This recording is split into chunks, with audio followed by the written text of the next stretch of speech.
నమస్తే, welcome to Priya's kitchen Telugu. ఈరోజు మనం క్యాబేజీ వేపుడు తయారు చేసుకుందాం. అన్నంలోకైనా చపాతీలోకైనా చాలా బాగుంటుందండి. ఇక్కడ నేను 1/2 కిలో క్యాబేజీ తీసుకొని ఇలా సన్నగా తరిగి పెట్టుకున్నాను. తర్వాత ఇందులోకి ఉల్లిపాయలు, అలాగే వెల్లుల్లి రేఖలు, కొంచెం కరివేపాకు, కొద్దిగా కొత్తిమీర కూడా తీసి పక్కన పెట్టుకున్నాను.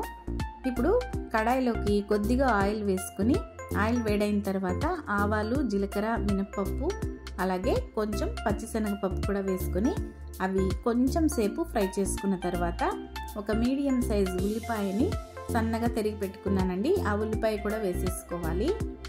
అలాగే 7-8 వెల్లుల్లిపాయ రేఖల్ని కూడా కొంచెం పొట్టు తీసేసి ఇలా కొంచెం క్రష్ చేసి వేసుకోవాలి.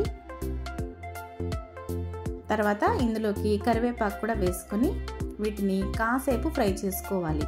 ఉల్లిపాయలు మరి ఎక్కువ ఫ్రై అవనవసరం లేదండి, ఎందుకంటే మళ్ళీ మనకి క్యాబేజీతో పాటు ఫ్రై చేసుకుంటే సరిపోతుంది.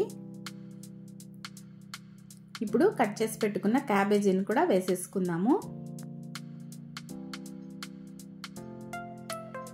క్యాబేజీ తొందరగా మగ్గడం కోసము ఇక్కడ కొద్దిగా ఉప్పు కూడా వేసుకుని అటు ఇటు కలుపుతూ ఉంటే క్యాబేజీ మనకి తొందరగానే కుక్ అయిపోతుంది.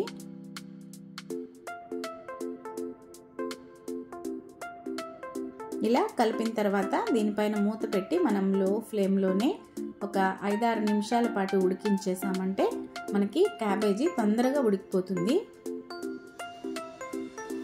ఇలా మధ్య మధ్యలో మూత తీసి ఒకసారి కలుపుకుంటూ ఉండాలి.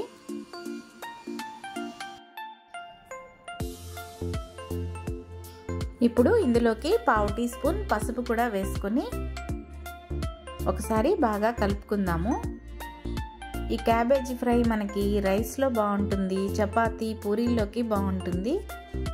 పిల్లలకి ఎప్పుడైనా లంచ్ బాక్స్ పెట్టాలంటే కూడా ఇలా క్యాబేజ్ వేపుడు చేసేసి రైస్ కలిపి పెట్టి పంపించవచ్చండి.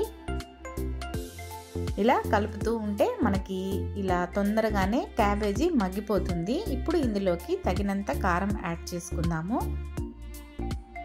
ఇక్కడ 1 టేబుల్ స్పూన్ కారం పొడి కూడా వేసుకొని ఆ కారం కుండే పచ్చిదనం పోయేంత వరకు కాసేపు ఫ్రై చేసుకుందాము.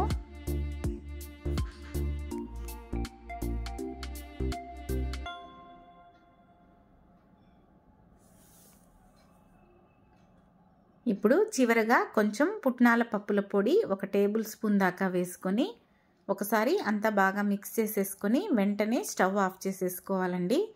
పుట్నాల పప్పుల పొడి వేసిన తర్వాత ఎక్కువసేపు ఫ్రై చేయకూడదు, టేస్ట్ మారిపోతుంది.